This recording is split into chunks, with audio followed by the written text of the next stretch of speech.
Hello, everyone. Thanks so much for joining me here today as we get to talk about one of my favorite subjects, comic books. My name is Jose. I love comic books. I love talking about them, and I love sharing them with you. Feel free to follow me on social media if you would like. Links are in the description below. I've also posted a link to the Marvel fan site that I have plots, synopsis, and character bios. For this issue, we're continuing our run on Inferno. We're looking at Uncanny X-Men 241 by Chris Claremont and Marc Silvestri with Dan Green. We get the origin of Madeline Pryor. We get Madeline Pryor, also known as the Goblin Queen, and Jean Grey's parents, which she turned into demons, and of course we got Nasty. I call him. His name's not Nasty, but I call him that because I have such a hard time pronouncing his name, so I just call him Nasty, the son for the Goblin Queen. And so we are continuing off where we left off, where Madeline Pryor and Nasty here are meeting Mr. Sinister, who really just looks like Colossus. If you never could see, you've got Colossus with a big cape. That's sort of it. I mean, this design, it's Colossus. It is. I am. I am 100% that they just put Colossus in a costume and that made him Mr. Sinister. And he tells Maddie that he may call her father. So we're going to get the origin of the Goblin Queen, Madeline Pryor, here. Of course, she's like, "What do you mean?" Um, and he says, "I'm the one that brought you into being." She says, "Liar. You're the mastermind behind the Marauders, the man who sent them to murder me." And she hits him with some kind of energy beam. And we got Nasty here, and he goes, "The more the Goblin Queen uses her newborn power, the greater it grows. Oh, whatever, Nasty. In crafting your cat's paw, you've evidently grabbed a tigress by the tail." And so she tells Jean Grey's parents, "I want his heart, my pets. The rest of him is yours." And the demons, of course, oblige, but he smacks them away. And he's like, "You can't get me in my own home." And he uses his power at her, and Nasty kind of covers himself. And he says, "Hey, I've taken a measure, your measure, child, and found you wanting," and forces some chains to come at her. She calls out to Nasty, but he won't answer her, and she yells to help her. And so Sinister says he's left you abandoned, alone, and altogether at my mercy, and grabs her here. And so we now go into a double page spread. Fan the Flames is the title of our story. We get our credits here. Chris Claremont, as always, the writer. Marc Silvestri pencils, Dan Green inks, Tom Rzakowski, one of the greatest letterers of all time. And then Glynis Oliver, who has been coloring this book longer than I think Tom Rzakowski has been lettering it. And then Bob Harris and Tom DeFalco concluding the editorial.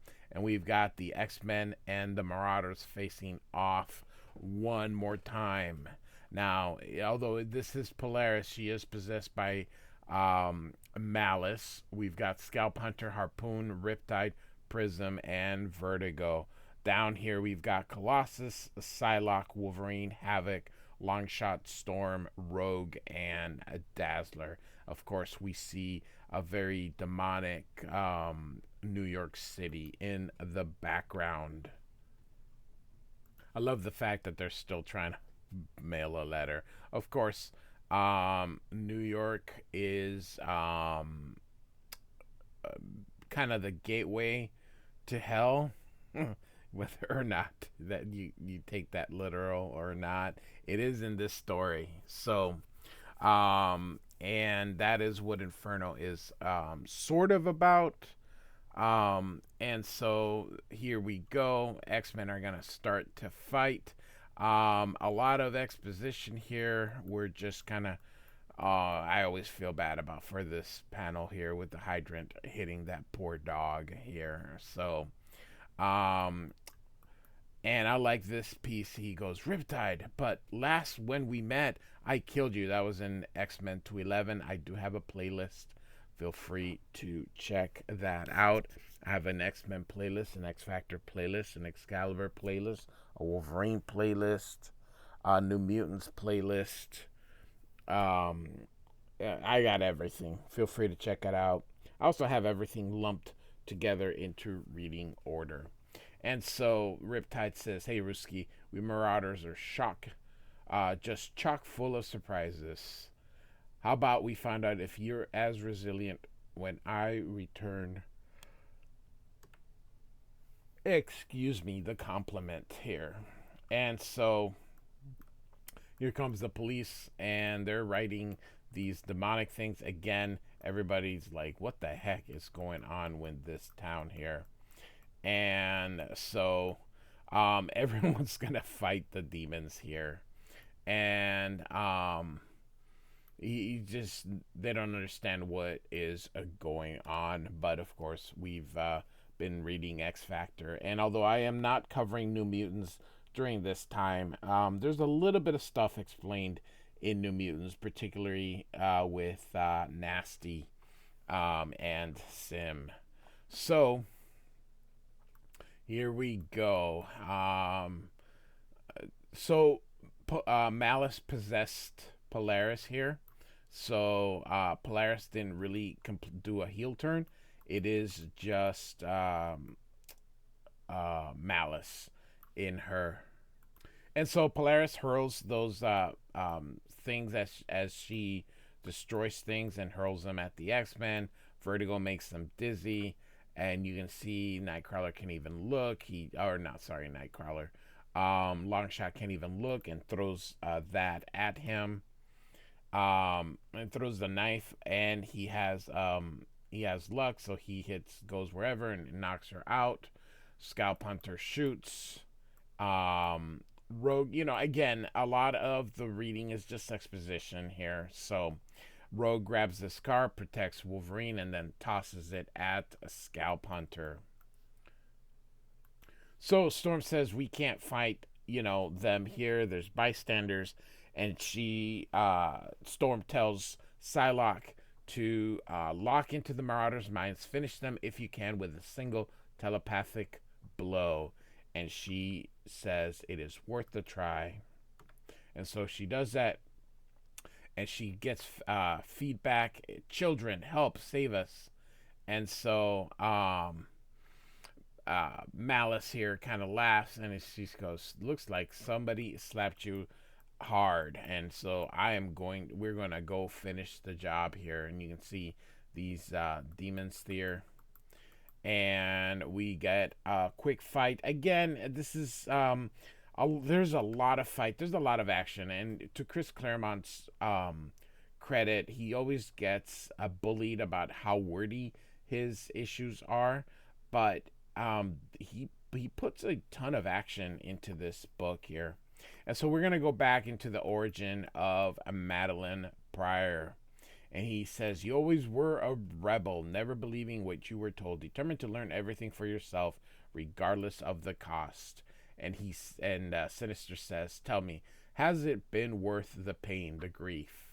And Madeline Pryor says, I've nothing to do with you, monster. I'm a normal person with normal parents and a normal past. And he says, tell me of them then. The smallest little thing is single memory. Surely that's no problem. But you can't because they don't exist. And he says he remembers her friend when they were 10. They were playing with the Frisbee. And her name was Annie. And she got hit by a car. And he then... Sinister continues the story. And he says she never saw the car nor its driver, her. And she says, how did you know? And he continues, you cradled her, your dying friends in your arms, and suddenly found yourself actually inside her mind, sharing her thoughts as they went out one by one. You remained in rapport with her, sharing that most intimate of bonds until at last she died. And she's like, "How did you know?" And Miss Sinister says that was Jean Grey's um, memory. And she says, in that incident, which catalyzed her telepathic power into being. And of course, it is true, but she goes, no. And so she's essentially a clone of Jean Grey. This is where this is all leading. Now, I'm gonna go on a little tangent real quick. Um, when X Factor was created, the original crew was, I think, gonna use Dazzler in instead of Jean Grey, but they opted to resurrect Jean Grey and bring her to X Factor. Now they didn't really resurrect her; they made it that she was never dead, which is actually a really cool idea. Chris Claremont, of course, had been told Jean Grey was dead, never coming back. He never meant from this to be Madeline Pryor's origin. This is something that him and Louise Simonson had to do to, I don't know. This was just an idea. Now, why they decided, hey, demons and she turns evil and does a heel turn, I don't know. Another thing I'm going to tell you is that it does seem rushed. All of a sudden, she's friends with the X-Men. Next thing you know, it sort of when this came in, when the X-Men were in Genosha, I was so lost. I was in 1988. I'm 14. I'm just lost. It does seem rushed. And I think it's because Inferno was the next event, and they just only had a year. They only had so many issues to try and get these things in, and I don't know. I always felt that it was a bit of a rush job to bring this in. I think another event prior to Inferno would have worked to try and build the Madeline Pryor thing, but it is what it is. So, anyway, all right, let's continue here. So, as Sinister continues telling her that she's a clone, Nasty thinks here, poor creatures, so pridefully powerful, and yet now brought as low can be, ripe at last for my picking, with an introduction for one final element. Now, real quick, see that he is green, and so we're gonna see later in the issue something is there's going to be a color change, and I will explain why the color change. So back in New York, you can see the demonic stuff. This guy eats this dude, or I'm sorry, the post uh, whatever, the mailbox eats the dude. And he's like, you can't do anything, I'm government property. Wolverine snaps his claws. Wanna bet? And love the snicked, cuts him off, and they're like, oh my god, where is he? I love the cartooniness here. And the guy is a postage, and then Havoc destroys it here. And everyone's sort of acting crazy here. Um, Colossus is like confused. He thinks this is madness here. Going back into it, we're just gonna get a lot of the origin of Jean Grey. And that she's a clone. So we're gonna sort of hurry. But she woke up when the Phoenix died, or became the Phoenix, or something. But anyway, that is when she wakes up. And so continues fighting. Now, these are the members of the right that were in hell with the demons. And so the X-Men, of course, dispose of them here. And Colossus here grabs this guy here. Colossus decides to spare this guy and just traps him. And anyway, the member of the right is saying that he's following Sim's lead. Sim is the one that's trying to take over hell from Ilyana Rasputin, who is Colossus' sister. And Colossus says, my sister rules Limbo. And the dude says, not anymore. Hey, don't get hyper. It wasn't my idea. It's just, the way the world Sim got lucky. Blondie got careless. New Order takes over. Today, Limbo. Tomorrow, the world. And Colossus can't believe his sister's overthrown. And the member of the right says, "Yep, Sim and his buddy Nasty. Though between you and me, those two are pals like Ollie North and the Ayatollah." That's an 80s military reference here. And so that their goal is to make Earth basically hell. And they're saying, and you can see the Empire State Building is becoming that, and you can see the member of the right uh, becomes like a demon. Colossus punches him, but now the X-Men suddenly just turn demonic. Again, very right. I just it's so confusing to afford. I mean, I'm an adult now, a very old adult, and I am still confused as to how quickly this turn into demons. They're basically possessed. The X-Men are, but not Colossus because he's so pure at heart, even though, he killed that dude. And so he's thinking about Liliana and he walks away. And so we are finishing up here with the origin of Madeline Pryor. And so he's thinking about when the death of Phoenix became the birth of Pryor, and he wonders if the clone and the original were born psychically, meaning in the mind. And in a way, they were identical twins. Now, real quick, Maddie was not meant to be a clone of Jean Grey. She was meant to be her own person. But them's the breaks. So, basically, he's the one that give her a cover memory, made sure she got a job with Cyclops' parents, and that once he met, he would fall in love with her. And of course, nature would take its course, meaning they would have the most powerful baby. And she's like, "You used me," and he's like, "That is why you were made." So she's getting angry, and he says that when Jean Grey came back, she ruined the plan, so he had to eliminate the clone. But she would get the baby. Um, and he says, while covering my tracks so thoroughly, Scott Summers would never find me. Scott Summers, of course, Cyclops.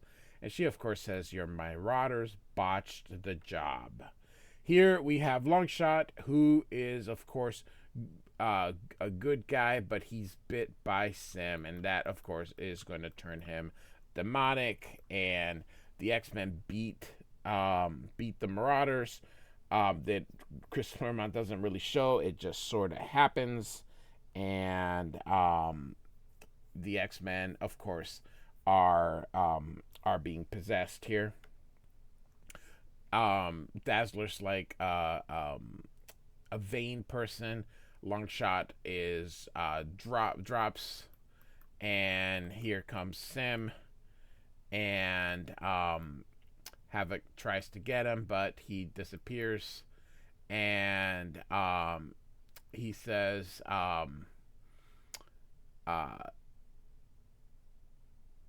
let's see here. I'm sorry. So he tries to kill him. And he says, "This playboy, as impressive as it is futile, as I feasted on Longshot's soul, so shall I have yours as well. And tastiest of all shall be that of Madeline Pryor." And Havoc's like, "We gotta find her and save her." And Wolverine says, "We got company, X-Men. We got trouble." And of course, that is going to be the X Factor. And so, now in this part here, because the X-Men were apparent to have died after Fall of the Mutants. Again, I have a playlist. And Maddie says, "Perhaps I made a deal with the devil to come collect you down to join him." Of course, he says, "We shall see." And of course, she says, "Hey, you forgot about the demons that I command." And so they attack him. And she uses her powers, and she actually liberates them. She says, "I won't be ruled by you. I won't be condemned." And he's there. He's like, "This is impossible." And she says, "If you say so, what price? Glory now, Sinister." And he stands up. He goes, "I've been challenged before." And she says, "That's an X-Men line. Trust me, you're not in their league. If you think you've tested my resources." And Maddie says, "No more. I'm willing to bet that you have mine. Prelims are over, Sinister. It's time for the main event." And so now Sim comes red. Now, this is not a mistake. There is something happening in New Mutants. Again, not covering that as of yet. But during Inferno with the New Mutants, Nasty gets the techno-organic virus that Sim has that made him red. So all these stories are sort of being jumbled on at the same time. So that's what's up. All right, so he is going to give her baby Cable. As everybody knows, that baby grows up to be Cable, the son of Madeline Pryor and Cyclops, and he hands it to her, and of course Sinister's like, "No." She's like, "Whatever. I'm gonna make the world dust." And this just looks, he's like, the baby's like, "Ah." And so Maddie says, "You're ambitious to rule the world. In one stroke, I make it ashes. I abjure life, Father, and give myself over wholeheartedly and unreservedly to the fire, an inferno that will consume us all." Then next, X Factor 37, and then next month for Burn. So here we go. Yeah, so finally, again, the origin of Madeline Pryor, which will continue in the pages of X Factor. Uncanny X-Men 241, Chris Claremont, Marc Silvestri with Dan Green. Like and subscribe, and I do thank you so much for listening. Goodbye.